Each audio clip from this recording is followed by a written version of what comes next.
Welcome. The Hudson Valley Radio Theatre presents a ghost story, one mixed with mystery and a touch of mayhem. Tonight we bring you Ghost Hunt, a play written by author H. Russell Wakefield and first presented in 1949 by Suspense Theatre.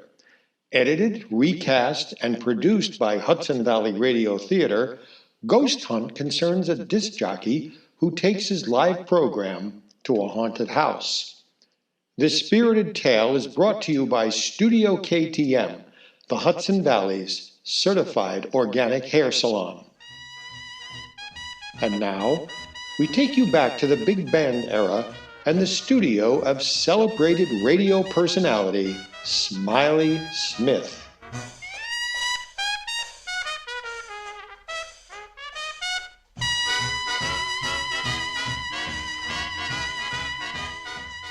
Yeah!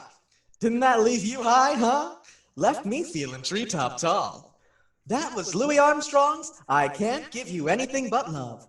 And that's all for the hot and mellow hour tonight.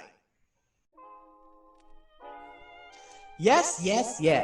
This is Smiley Smith, your favorite disc jockey, bringing you the Jerry Sachs Variety Hour. I'll be back again tomorrow night, minus the music, but with a little surprise for you. Tomorrow night, Friday night, as you know, is stunt night here at station. And have I got a stunt for you? Last week, you remember I planted my tape recorder in the steam room at a ladies' Turkish bath and let you listen in on the playback, remember? Well, tonight, as soon as I leave the studio, do you know where I'm going? Your friend Smiley is going to spend the night in a haunted house and ghost hunt. You heard me, a ghost hunt in a haunted house. I'm bringing my little wire recorder along with me, and if you tune in tomorrow evening at this time, you'll learn what it's like to spend the night in a haunted house. Ain't that something? A real haunted house. No kidding. 4 people are known to have committed suicide there. So tune in tomorrow night and share a real thrill with your old pal Smiley, I might be crazy, Smith. Good night.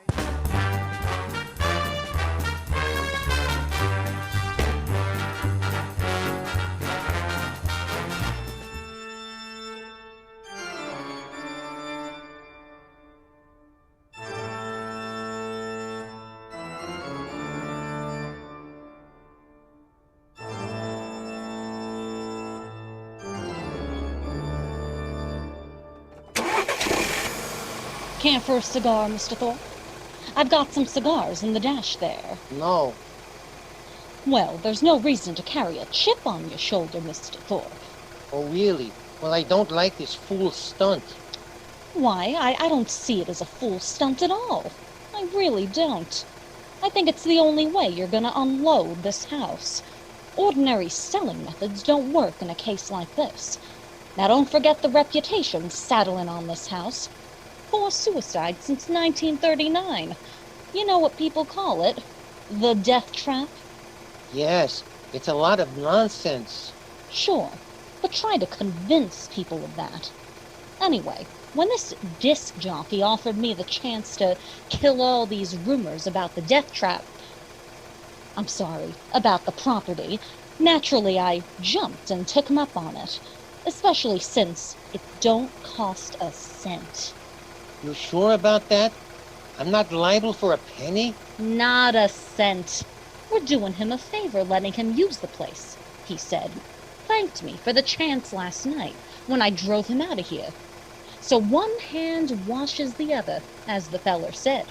He gets a chance to pull off a stunt, and the wire recording will prove to people that the property is #1, and we increase the chance of selling the place.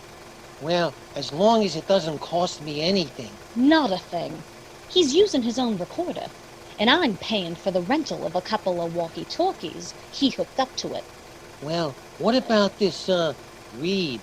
Does she charge anything? She comes gratis, too. Dr. Roberta Reed is a, psychic investigator. Belongs to a couple of societies that do nothing but hunt ghosts. She showed me articles she's written about it in some magazines. Well, here's the house. Looks real nice in the sunshine, don't it? Man, smell that river. You don't have to sell me. Well, let them know we're here. Huh. Probably asleep. Up all night and everything. And why don't they come out? You think they're gone? I told them last night I'd pick them up around 11. Smith? Smith? Hey, Smiley! Dr. Reed! Yeah, fast asleep, I guess. We'd better go and wake 'em up.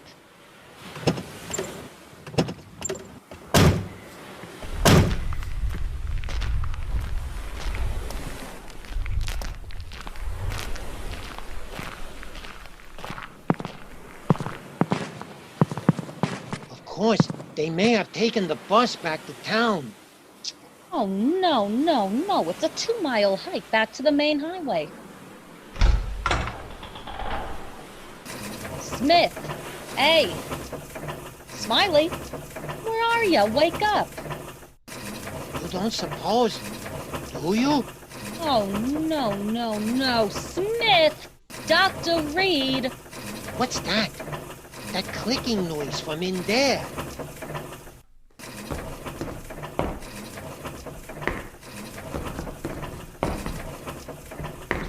Why, that's his wire recorder. He left it running. These machines cost a lot of money. Doesn't he care if he uses up his batteries? Well, where is he? And where is this Reed? Maybe they're upstairs. Smith! Hey! Anybody home? He must have walked through the highway and taken the bus. Well, he wouldn't have left his machine. Well, where are they then? Don't get excited, Mr. Thorpe. Don't tell me not to get excited. If something's happened to them in my house, I'm liable. You try this side, I'll try that one. All right. Smiley. Smith. Smith. Oh. McDonald, come here. What? Oh, no. Reed! Dr. Reed? No, no, don't touch her, Mr. Thorpe. You'll get your hands all bloody and... Blood. Is she dead? I can still feel her pulse. We better get her to the hospital and fast.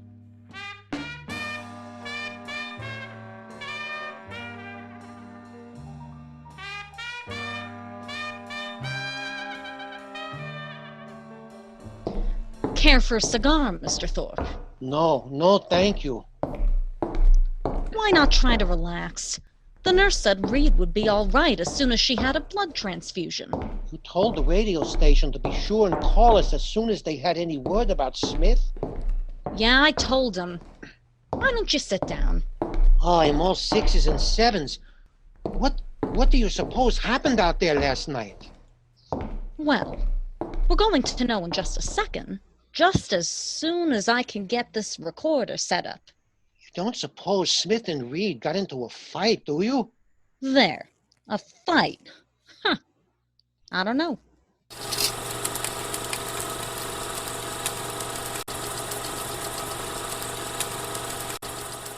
Well, what's wrong? It won't work. Yeah, it works. Take it easy. Testing. 1, 2, 3. Testing. 1, 2, 3. All set, Dr. Reed? Miss McDonald? Hey? Okay, here we go. This is Smiley Smith speaking. Smiley Smith, the ghost hunter. I don't know whether to hope if this will turn out to be a success for the sake of the program, or a failure for my own sake.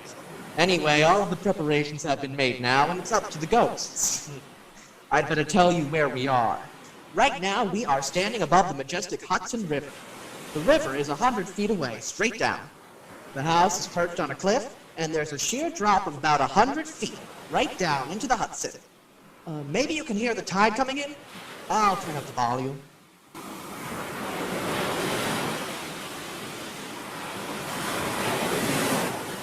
Hear it? Now, I'm going to have you meet two people who are here with me. Incidentally, We are the only people around for miles and miles. First, I'd like you to meet Dr. Roberta Reed of the British and American Psychical Research Guild. Dr. Reed is a famous investigator of psychic phenomena, and I'm very honored to be associated with her on this ghost hunt. She's smiling in an embarrassed sort of way. Oh, you're much too kind, Mr. Smith. Dr. Reed has conducted experiments in this field with such great believers in spiritualism as Sir Arthur Conan Doyle. She looks a bit like Glinda the Good Witch, without the bubble. You don't object, do you, Dr. Reed? No, indeed. Dr. Reed is so enthusiastic about ghost hunting that she got out of sickbed this evening to be with us. Excuse me, my lungs. I was gassed in the First World War. Yeah. Well, anyway, Dr. Reed and I are here on the lawn looking at the house. Can't see much. It's around 11 p.m. now. Seems to be a rambling sort of house, 2 stories high. Since it was built, there have been 4 suicides here, is that right? That's right. Now into the mic. 4 suicides since 1939. I better tell them who you are so they won't think you're a ghost, eh? Standing with the doc and me is a real estate agent, Miss Charlize McDonald. She handles this property and she can tell you a lot more about it than I can. Well, the house was built by a man named Martin, Toby Martin, an apple grower. Built the house as a wedding present for his wife. A month after they moved in, she took her own life.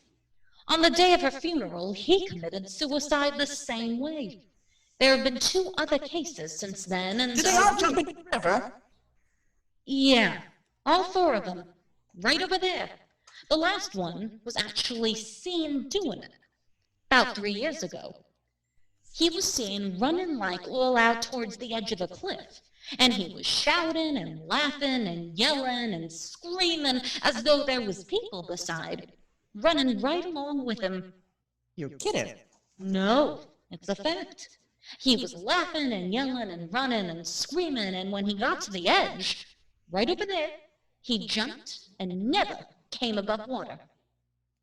As good an argument against cold baths as I've ever heard. Since then, people refuse to live in his house. Silly, I call it. Anyway, you and Dr. Reed find any sign of a ghost. I'll get the owner to pull down the house and rebuild. But if you don't find anything, I'm hoping this will convince folks that here's a real buy.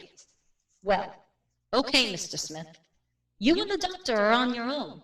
I'll be by in the morning to pick you up around 11. Goodbye, Miss McDonald. I hope there's something left for you to pick up in the morning.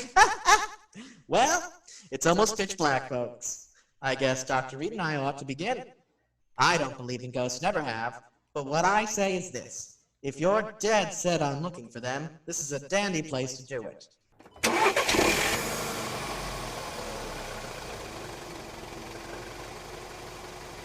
So long! Miss McDonald just checked out.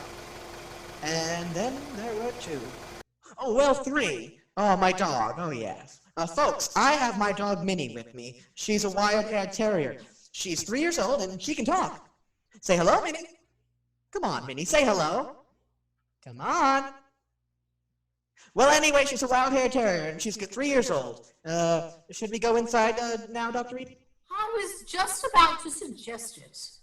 Now, how do we hunt ghosts, Doctor? How do we do it, huh?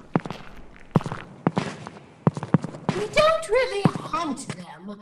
If there should be any in the house, they will come to us. How cozy. And please, not ghosts. Do not refer to them as ghosts. We know them as apparitions. Apparitions. I'll remember. I have no desire to hurt their feelings. Where ghosts are concerned, I say live and let live.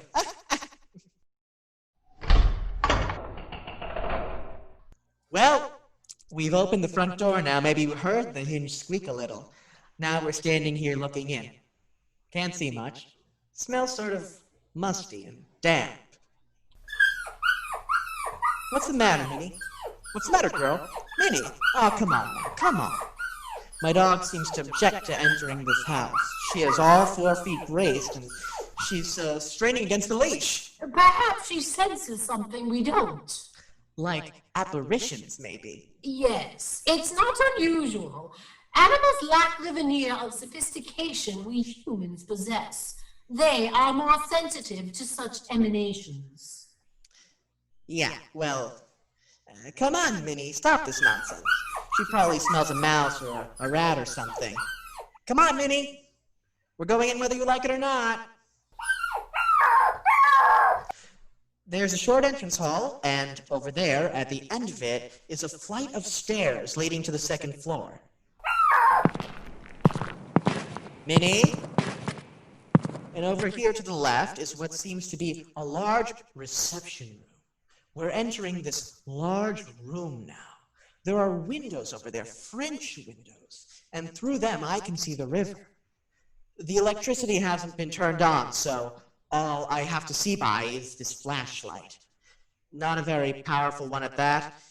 Dr. Reed is now adjusting her walkie-talkie. It's hooked up to my recorder, so she can cut in while she's hunting and tell us what she's found.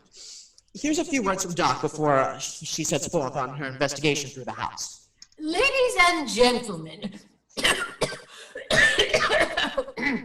Mr. Smith has introduced me as a ghost hunter. He spoke, I think, in a spirit of skepticism and levity. I'd like to assure you all that my purposes here are serious. I have spent my entire life seeking reliable proof of the appearances of apparitions. Have you ever seen any? Ever? I have seen phenomena which leads me to believe in the possibility of their existence, although I have never seen any. I account myself sensitive to the evidence of their existence. This house, for example, affects me profoundly. It doesn't seem to affect you in the same way. I'm not too happy about all this, if that's what you mean. You are not psychic, and therefore are not sensitive to these matters as I am. I imagine the question that is in the minds of those of you listening to us is this: shall we find apparitions? I don't know, but I feel they are here, and that they are evil. I sense danger. I shall soon know. Dr. Reed's leaving the room now, going to make a tour of the house. First thing I'm going to do is open the windows and let some fresh air in. Feels better already. Cooler anyway. I know that. What was that? A bat? A bat just flew into the room. I think it was a bat, and not a bird. I didn't actually see it. It's just the shadow as it fanned my face. Oh, there it is again. It touched me as I passed. Minnie! Minnie, come back here! Minnie, you fool dog, come back here! Dr. Reed? Dr. Reed? Dr. Reed!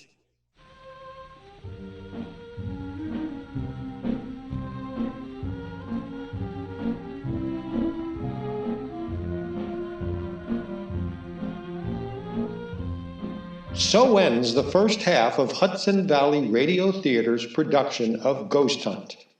In a moment, we will return to our ghostly tale of thrills and chills. But before we do, don't forget our sponsor, Studio KTM, the Hudson Valley's certified organic hair salon.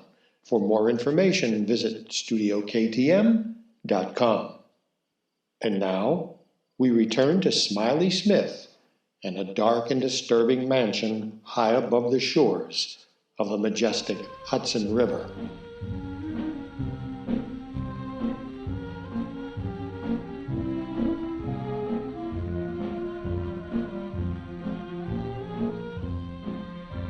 Minnie? Minnie, come back here. Minnie, you fool dog, come back here. Dr. Reed? Dr. Reed? Dr. Reed? Reed speaking. What is it, Smith? Minnie has run off. My dog! She jumped through the window and ran off. Oh. Well, so I told you she said something about this house, didn't I? Yeah, you want to come and see if you can determine what it was that set her off? Soon. I'm making my way slowly up the stairs toward the second floor now. I'm halfway up. I'll be down with you soon. Well, folks, my dog's run away. You probably just heard her howling. She jumped through the window and took off. Never did anything like that before. Frightened by that, I guess. Personally, alone here in this big room, I can understand how she must have felt. This isn't a cheerful spot by any means. I may not be psychic, but I sure have a feeling this house doesn't want us here. Roberta Reed again. Oh, excuse me. I have something of great interest to report. I am now standing in an alcove on the second floor, trying to recover my breath. As I reached the head of the stairs, I felt what I think is a definite psychic manifestation. I felt suddenly as though I had been punched in his solar plexus. That's the only way I can describe it. At the same time, I began to perspire, and now my head is swimming slightly. I have difficulty swallowing. My pulse rate is around 110 at the minute. The sense of evil is very strong. I feel very, what shall I say, profoundly depressed.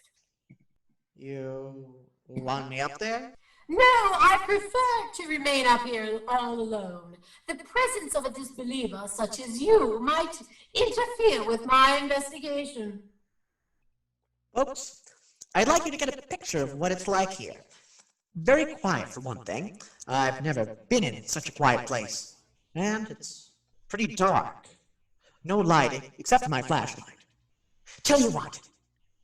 You go on now, and douse all the lights you have on. Go ahead, put out the lights, and that will give you a clearer feeling of how it is here with me. Go ahead, put out the lights. Hey. Did you hear that? Real estate agent told me I'd probably hear rats and mice in the walls. Well, I certainly can hear them now. Even you can hear them, I think. It's as though... Dr. Reed speaking. I've been working my way toward the front room, the one directly above the one in which Mr. Smith is now. Now, the vibrations have become stronger, more and more pronounced as I approach it. I think I am on the verge of an important discovery. Important discovery? Did you get that? Now I can hear Dr. Reed moving about in the room above. I don't suppose you can. Have a try anyway, huh? Hear her? I hope she finishes her investigation soon, because quite frankly, I'd like to get out of here. I can well imagine people becoming unhinged in this place. Right now I find myself pretty jumpy. Not being very brave, am I? It's being alone in this room down here that does it. It's this darned old house.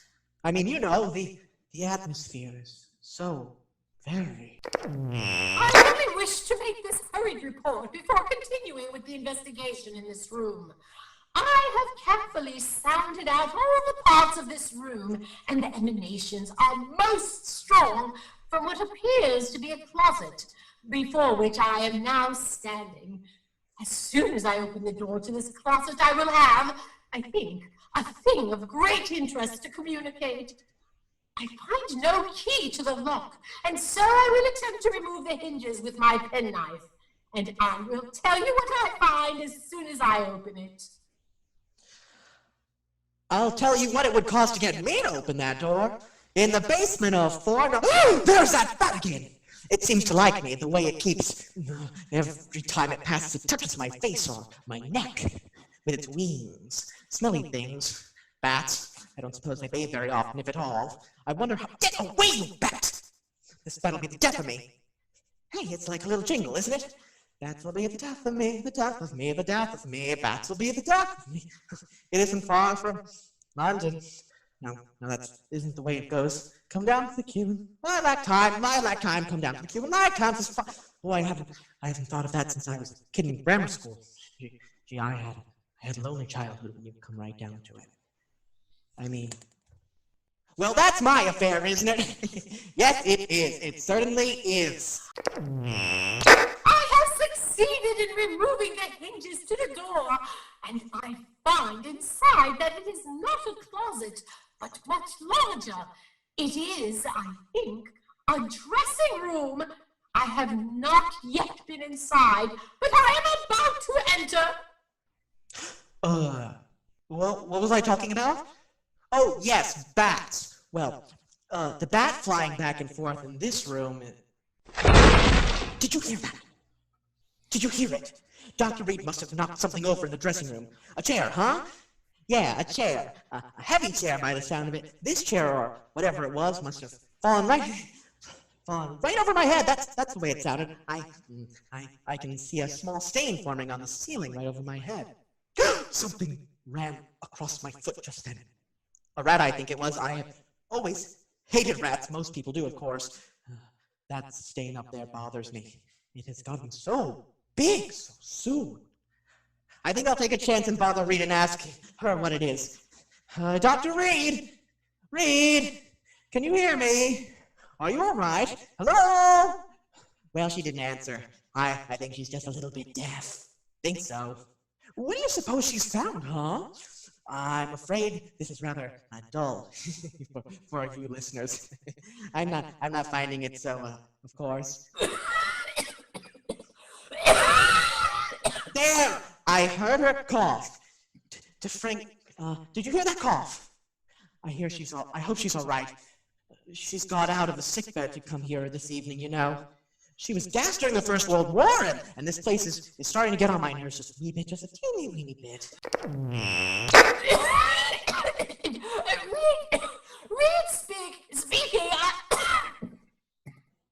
Hello? She switched off. It's a bad cough she's got. I feel so lonely. Been alone so much in my life.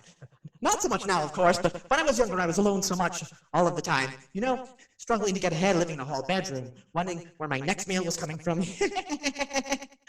I get the blues just remembering it.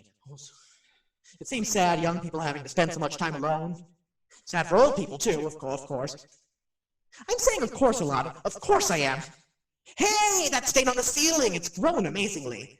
It's actually beginning to drip. Form bubbles. They'll start dropping soon. Colored bubbles they seem to be. Odd-shaped stain. It's like a body lying on its back with its arms stretched out. It's cheerful! I'll certainly advise Miss McDonald to have this place torn down. I'll go upstairs in a minute or two to see how Dr. Reed is making out. You know, listeners, I really believe I'd go completely crazy if I had to stay here much longer. It wears you down. That's exactly what it does. It wears you down. It's so close and musty in here that I feel sort of trapped. Don't know why I said that. That's why they call this place, you know, the death trap. There, what did I tell you? That stain started to drip drop, drip drop, drip drop, drip drop. I'll catch the next one in my hand and let you know. Reed? Dr. Reed!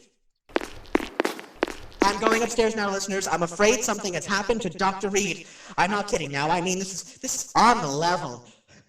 Which room could it be? Now, right? Left? No, right. Right. This is it, I think.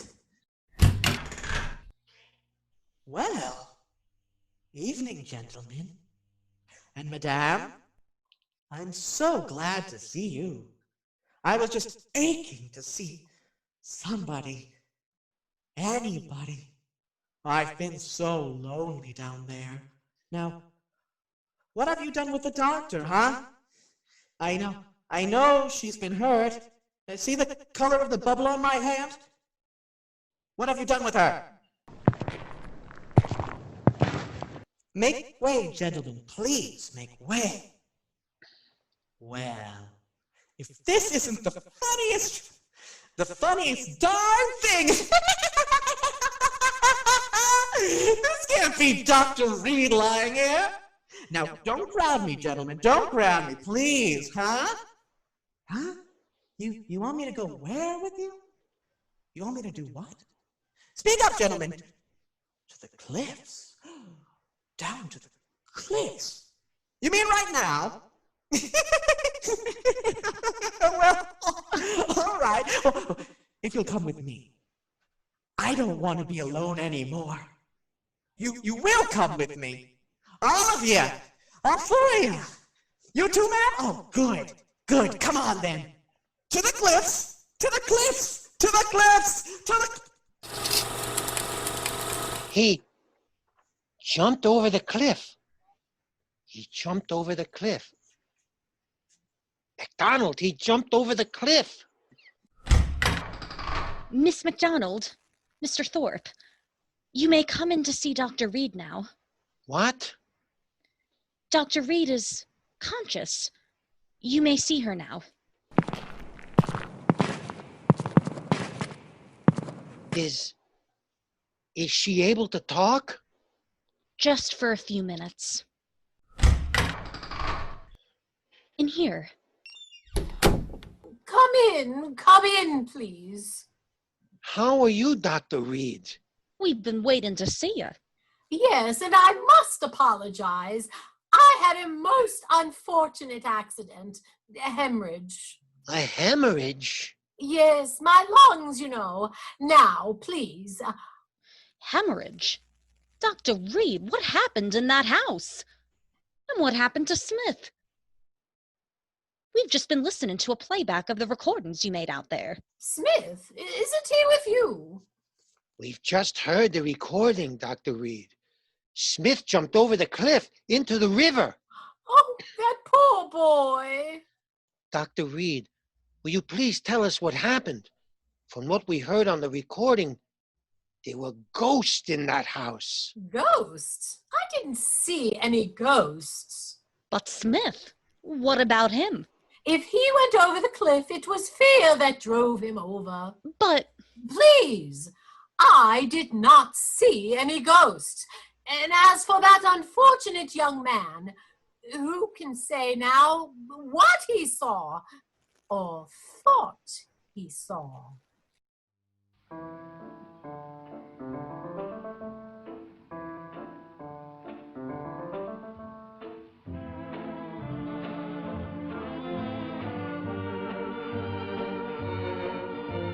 So concludes our broadcast of Hudson Valley Radio Theater's production, Ghost Hunt. Tonight's program featured the talents of Jessica Boyd, Ellen Pavloff, Frank Marquette, and Chris Falcione as Smiley Smith. This program was sponsored by Studio KTM, the Hudson Valley's certified organic hair color location, dedicated to unparalleled personal service and attention to detail in a uniquely calm and welcoming setting. Kristen Marquette turns your cut, color, or keratin service into art you wear. Unwind and renew, knowing Kristen uses only the best in clean and green products for your health and beauty. Studio KTM consultation and appointments are available by calling 845-758-6092. Thank you for listening to Hudson Valley Radio Theater and for being part of our world of imagination and mystery.